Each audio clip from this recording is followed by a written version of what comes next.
Assalamualaikum warahmatullahi wabarakatuh. Kami dari kelompok 12 akan membahas konsep marginal dan elastisitas.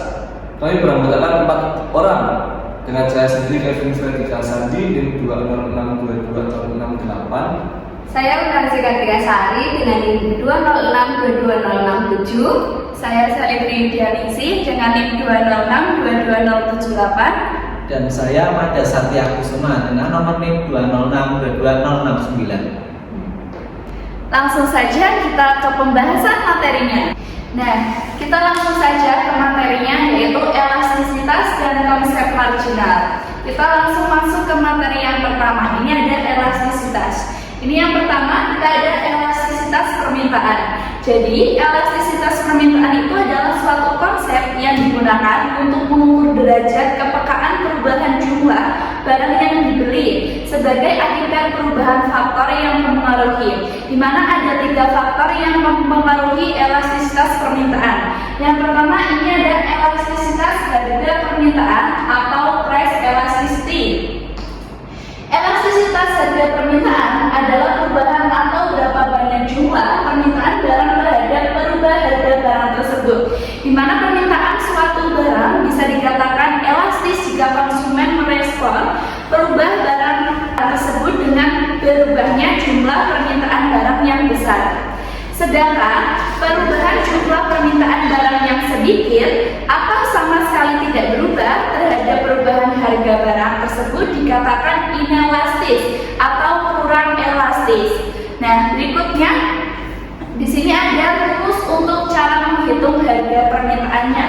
Ini rumusnya, elastisitas harga sama dengan persen perubahan jumlah barang yang diminta per persen perubahan barang, atau EP Q1 min Q2 per P1 min P2 dikali dengan P atau P per Q. Atau rumus ini kita bisa pakai juga yang rumus sebelahnya ini, di mana EP sama dengan delta QD per delta P dikali P per QD. Nah, di mana ini keterangannya sudah dijelaskan bahwa EP itu koefisien elastis harganya. Kemudian Q1 itu sebagai jumlah barang awal, Q2 itu sebagai jumlah barang setelah berubah harga, P1 sebagai harga barang awal, P2-nya sebagai harga barang setelah perubahan, delta P itu sebagai perubahan harga. Delta P itu sama dengan P2 min P1. Jadi kalian kalau mau pakai P2 min P1 boleh, mau pakai delta P aja juga bisa ya. Terus kalau delta Q itu sama dengan perubahan jumlah barang atau Q1 min Q2. Terus P itu sebagai harga awal atau harga rata-rata, Q sebagai jumlah barang awal atau jumlah barang rata-rata, dan QD sebagai kualitas yang diminta. Nah, supaya kita bisa lebih memahami dari rumus ini, kita langsung saja ke contoh soalnya. Ini ada 2 kasus contoh. Yang pertama, ini ada kasus harga menurun.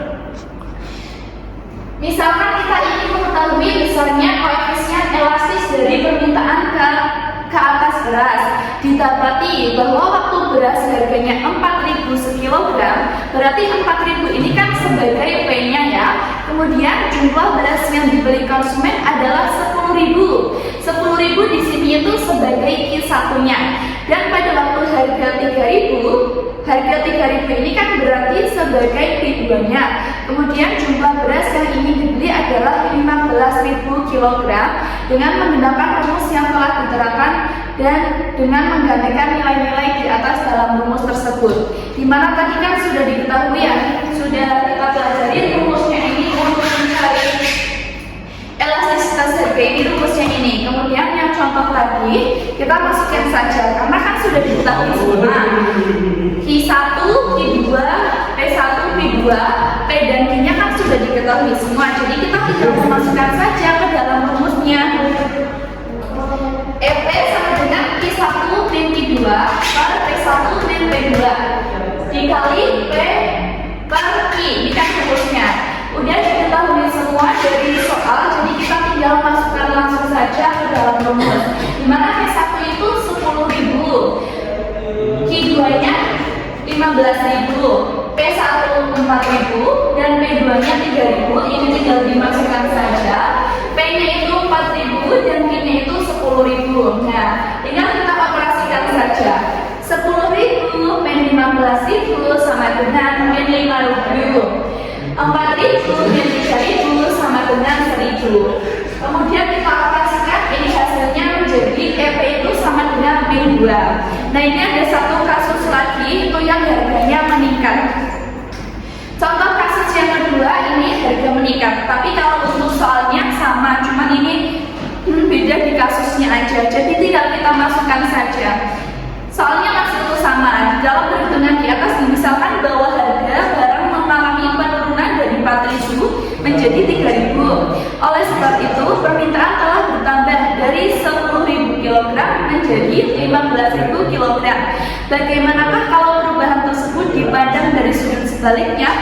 Kalau tadi kan harga menurun, dan ini kita pandang sebagai harga sebaliknya, yaitu meningkat, yaitu misalkan harganya itu naik. Kalau yang tadi turun, sekarang kita harganya jadi naik atau meningkat menjadi 3.000, yang tadinya 3.000 menjadi 4.000. Oleh karenanya permintaannya berkurang dari 15.000 menjadi 10.000 kg.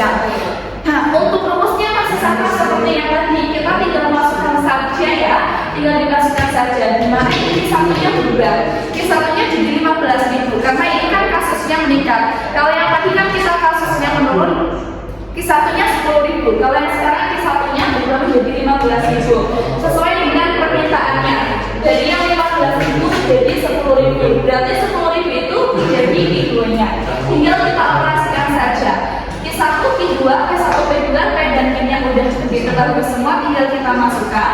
15.000 min 10.000, 3.000 min 4.000 dikali 3.000 min 15.000. Tinggal dioperasikan saja. 15.000 min 10.000 ini hasilnya 5.000. Kemudian 3.000 min 4.000 hasilnya min 1.000. Ini masuk itu diturunkan, terus kita dioperasikan hasilnya EP itu min 1. Ya, lanjut materi kedua, elastisitas permintaan silang. Elastisitas permintaan silang, nilai elastisitas silang berkisar antara tak hingga negatif sampai tak hingga positif. Yang dimana jika jumlah X menurun maka jumlah Y meningkat, begitu pula sebaliknya. Nah, kita umpamakan apabila harga kopi naik maka permintaan kopi, apabila harga gula naik maka permintaan kopi akan menurun. Nah, cara menghitungnya bisa menggunakan rumus persamaan elastisitas silang, elastisitas permintaan silang. EXY sama dengan elastisitas harga silang sama dengan delta Q dx per delta PY, atau bisa dilihat seperti ini. EXY delta dx per delta PY dikali PY per delta Q dx. Ya.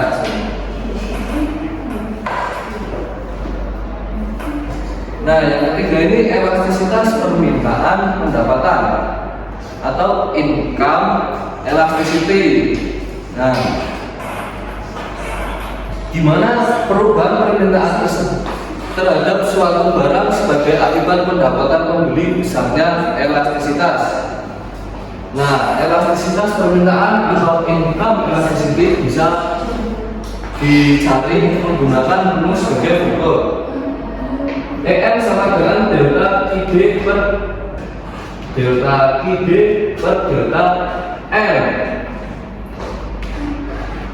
Ya, atau bisa dikali seperti ini, EM sama dengan delta QD per delta M kali M kali per QD, di mana IM elastisitas pendapatan dari permintaan.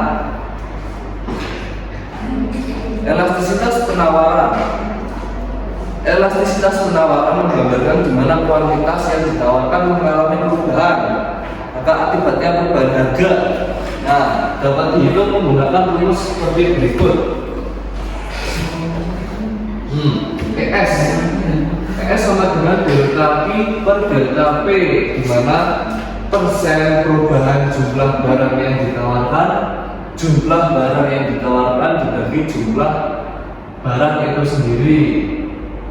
Tujuannya ES Q1 kurangi Q1, Q2 kurangi Q1 per Q1 dibagi P2 kurangi P1 dibagi P1 kali 100%. Nah, Q2 Q1 P2 P1 bisa dilihat keterangan sebagai berikut. Oke, baik, ini akan saya lanjutkan mengenai materi elastisitas penawaran. Nah, ini ada contoh soal mengenai materi elastisitas penawaran, yaitu pada saat harga Rp5.000 per unit, jumlah sandal yang ditawarkan yaitu 20 unit. Kemudian harga turun menjadi Rp4.500 per unit dan jumlah sandal yang ditawarkan menjadi 10 unit.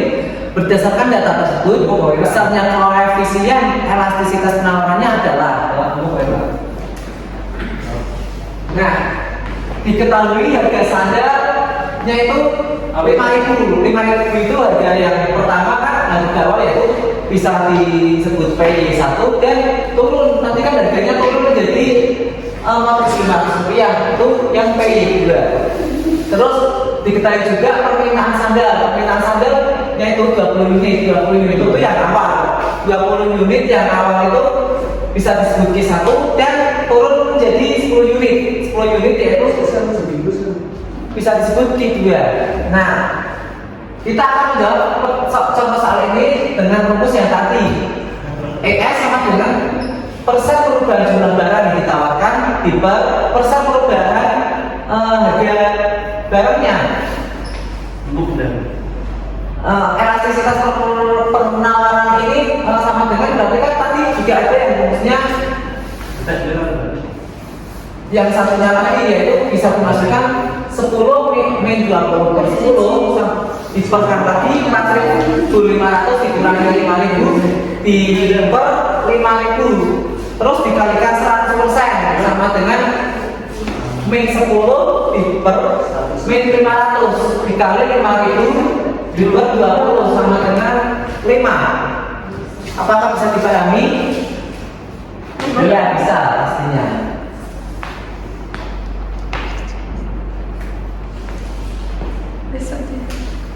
Terus ada materi biaya marginal.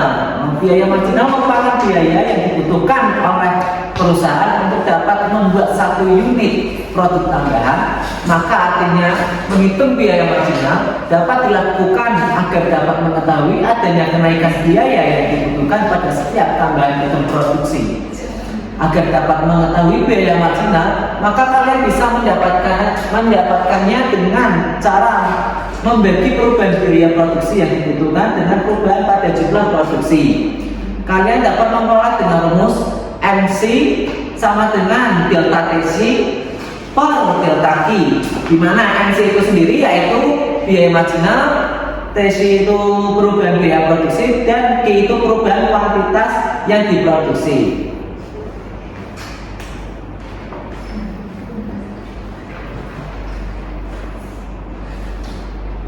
Terus ada contoh soal mengenai biaya marginal.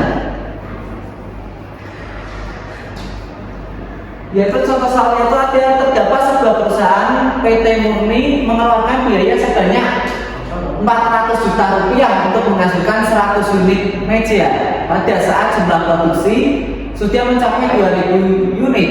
Maka perusahaan mengeluarkan biaya sebesar 600 juta untuk memproduksinya. Berapakah jumlah biaya marginal pada produksi meja tersebut? Nah, kita akan menghitung contoh soal tersebut. Mari kita hitung. Nah, diketahui delta TC sama dengan 600 juta rupiah dikurangi 400 juta rupiah. Terus delta TC kan berarti sama dengan hasilnya 200 juta rupiah. Terus kita mencari delta Q. Delta Q kan 200 unit dikurangi 100 unit. Nah, delta Q dapat diketahui delta TC sama dengan 600 juta dikurangi 400 juta dan menghasilkan 200 juta. Maka diketahui diketahui delta TC sama dengan 200 juta. Terus untuk delta Q yaitu 2000 unit dikurangi 1000 unit, maka menghasilkan delta Q yaitu 1000 unit. Terus kita akan menjawab dengan rumus MC sama dengan delta TC per delta Q. Diketahui delta TC tadi yaitu 200 juta per 1000, berarti didapatkan bahwa MC sama dengan 200.000 per unit. Maka biaya marginal produksi meja tersebut adalah sebesar 200.000 rupiah per unit, yang artinya adalah unit biaya mereka sebesar 200.000 bukan produksi satu meja. Selanjutnya yaitu ada hubungan konsep marginal dengan biaya marginal. Diketahui elastisitas itu kan ya, suatu fungsi memiliki keterkaitan yang erat dengan biaya marginal. Hal ini dikarenakan elastisitas merupakan hasil bagi antara biaya marginal dengan biaya rata-rata. Misalkan saja biaya total akan sama dengan 0, sehingga elastisitas ini dapat ditulis seperti ini. Atau elastisitas itu sama dengan MP dibagi dengan AP. MP-nya itu apa? MP-nya itu kan biaya marginalnya dan AP-nya itu biaya rata-ratanya. Nah, biaya marginal itu dapat dihitung dengan apa? Dengan turunan dari DP per DX terus dibagi dengan P dibagi dengan terus ada contoh soalnya. Diketahui fungsi biaya total adalah PX sama dengan X pangkat 3 ditambah 6X pangkat 2 ditambah 12X. Tentukan elastisitas biaya E pada X sama dengan 2. Yang pertama itu ada langkah saat menghitung DP per DX atau biaya marginalnya atau MP-nya. Nah, DP per DX itu kan turunan dari X ini. Turunan dari X pangkat 3 ditambah 6X kuadrat ditambah 12X kan turunan dari X pangkat 3 tidak X pangkat 2, turunan dari 6X kuadrat 12X, dan turunan dari 12X yaitu 12. Ketika X-nya sama dengan 2, maka kita substitusikan 3 dikali 2 kuadrat ditambah 12 dikali 2 ditambah 12 sama dengan hasilnya 48. Nah, yang kedua adalah hitung PX. Hitung PX kan X-nya kan itu sama dengan 2 tadinya. Jadi P2 sama dengan 2 dipangkatkan dengan 3 ditambah 6 dikali 2 pangkat 2 dan ditambah 12 dikali 2. Hasilnya ya. Selanjutnya yaitu ada langkah 2 itu hitung PX. Tadi kan X-nya adalah 2 ya. Jadi PX atau P2 sama dengan 2 dipangkatkan dengan 3 ditambah 6 dikali 2 dipangkatkan dengan 2 dan ditambah 12 dikali dengan 2 sama dengan 8 ditambah 24 ditambah 24 sama dengan 56. Nah, sekarang masukkan ke rumus elastisitas biaya. Rumusnya kan tadi E sama dengan DP per DX dibagi P dibagi dengan X. Nah, DP per DX-nya tadi berapa? DP per DX-nya tadi kan 48. Terima kasih. Nah, DP per DX-nya kan tadi 48. Kita masukkan 48 dibagi dengan